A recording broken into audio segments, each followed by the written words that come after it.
Hivi karibuni kulitoka mwongozo wa sheria mpya za uchaguzi ambazo vyama vimesaini. Chama kimoja kiligomea kuzisaini. Kwa nini Chauma imesaini?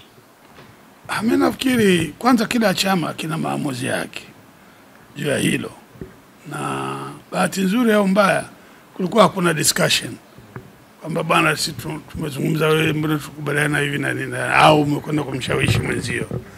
Sisi wote ni wakubwa, sio? Au sijui ni kutokuona kama huyu labda hana uwezo wa kufahamu, lakini watu ni mambo ya kawaida tu. Chama kingine kitaweza kugomea, lakini sasa ile kugomea kutoa amri kwamba wengine wafuate yeye. Kwanza yeye hana mamlaka ya kuambia wengine wafuate.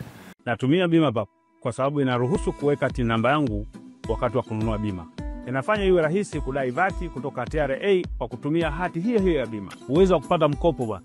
Hii inasaidia sana kugharimia mambo mengine ya uendeshaji hata kama bajeti inabana. Tumia bima papo kwa kupiga *150*.